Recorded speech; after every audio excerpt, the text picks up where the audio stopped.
Think about the last person who hurt you. Now think about the one before that, and the one before that. Different faces, different names, different details, but the same shape, the same emotional distance, the same push and pull, the same feeling of never quite being enough, the same you, waiting, hoping, trying harder. You thought you were choosing different people. You weren't. You were choosing the same wound, over and over, in different bodies, with different names, but the same ending. And here's what you don't want to hear. It's not bad luck, it's not the universe, it's not that all the good ones are taken. It's you, reaching for the same thing every single time. Not because you're broken, not because you're stupid, but because something deep inside you recognizes a certain kind of person, and it mistakes that recognition for love. Let's look at what's actually happening, because once you see this, you can't unsee it, and that's where everything changes. Here's the truth about attraction that nobody tells you. What you call chemistry is usually recognition, your nervous system scanning for familiar patterns, and when it finds one, it lights up. Not because this person is good for you, but because this person feels like home. And home, for a lot of people, wasn't safe. Think about this. If you grew up with a parent who was emotionally unavailable, there but not there, present but distant, you learned something about love before you had words for it. You learned that love is something you wait for, something you earn, something that might come if you're good enough, quiet enough, useful enough. You learned that the people you love most are the ones who aren't fully there. That became your template. So now, as an adult, when you meet someone emotionally available, someone who texts back quickly, who makes plans and keeps them, who tells you clearly how they feel, something feels off.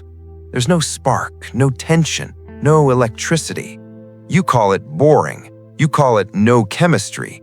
You say they're too nice, too available, too easy.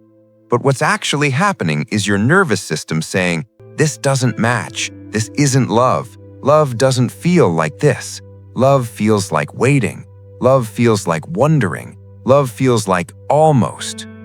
And then you meet someone who keeps you guessing, someone who runs hot and cold, someone who leaves you on red for 6 hours and then texts like nothing happened, someone who's there one day and distant the next, and your whole body wakes up. You feel alive. You feel pulled. You feel like finally this is it. But that's not connection, that's recognition. You felt this before, when you were small, when you were waiting for someone to show up, when love meant longing. You're not attracted to bad people, you're attracted to familiar dynamics. And familiar doesn't mean good, it just means known. This is the part that breaks people when they finally see it.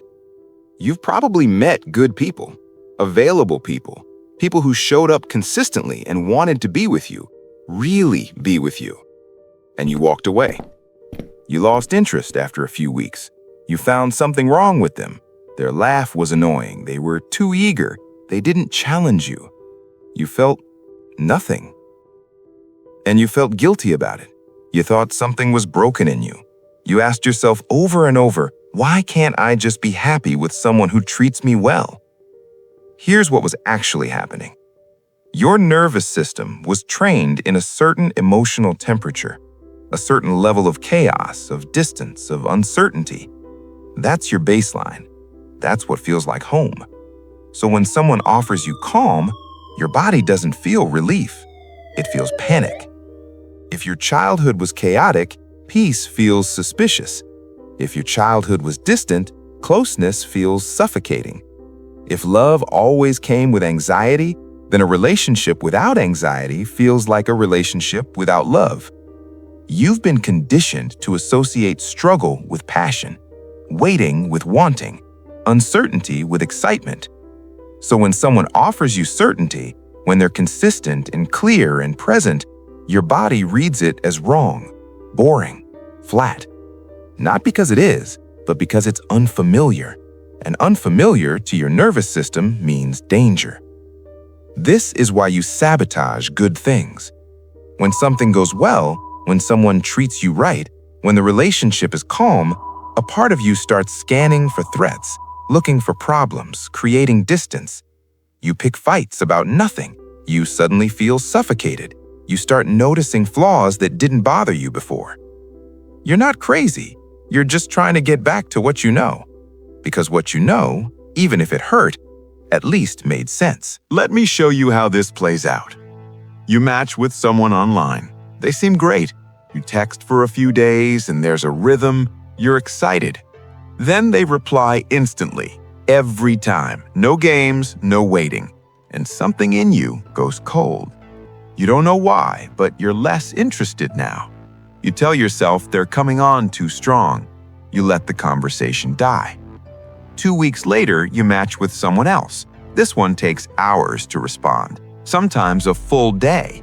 You can't tell if they like you or not, and you can't stop thinking about them. You check your phone constantly. You reread their messages, looking for clues. You start planning what to say next. You're hooked.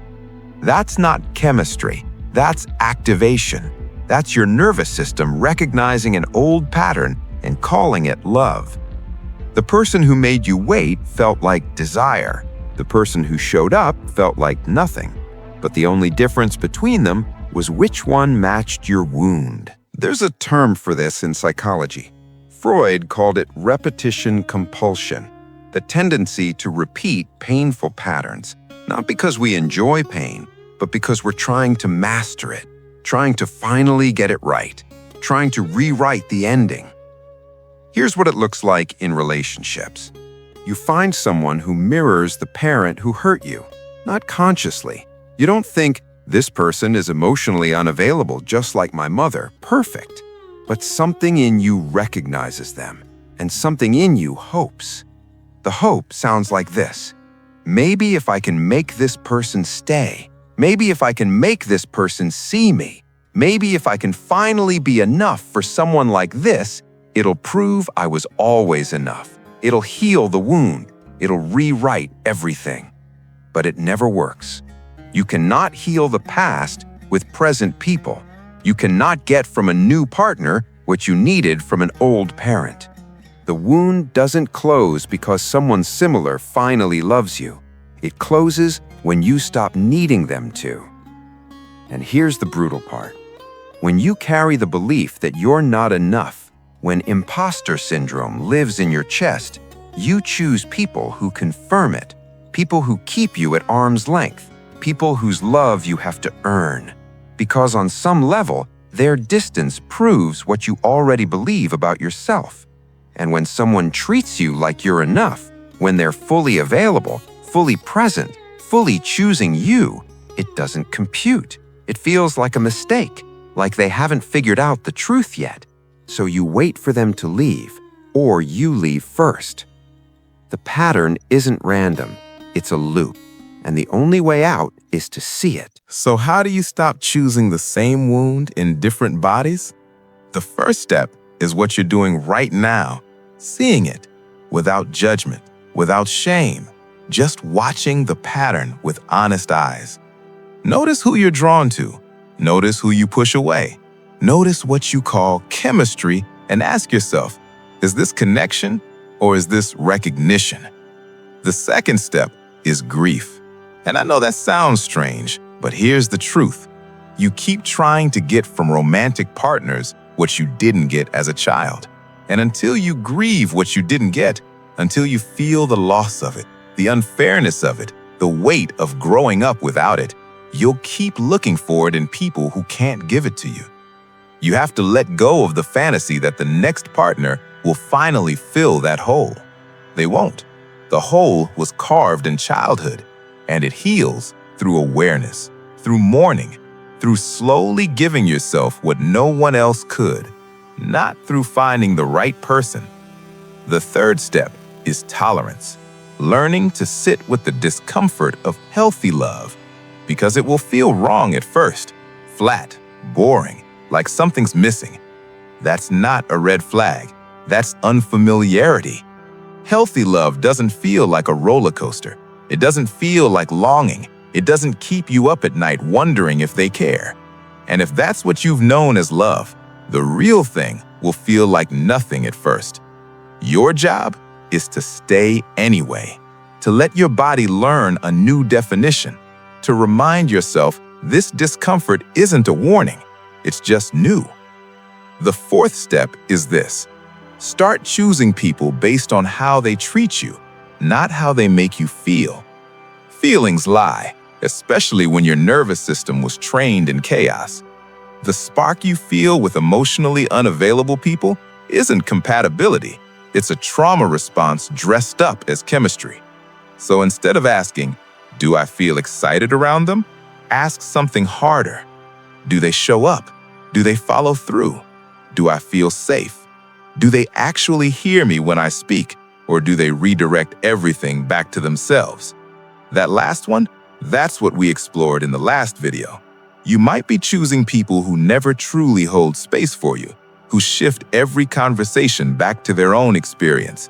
And because that feels familiar, you call it connection. But it's not connection.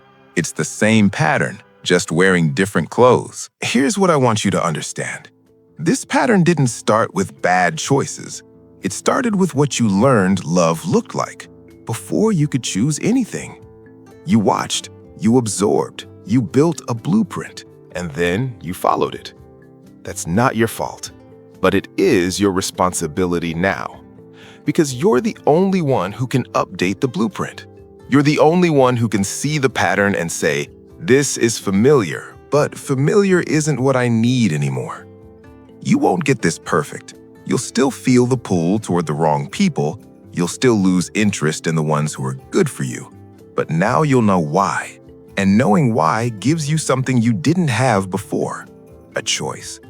You can choose to stay with the safe one even when it feels boring. You can choose to walk away from the exciting one even when it feels like magic.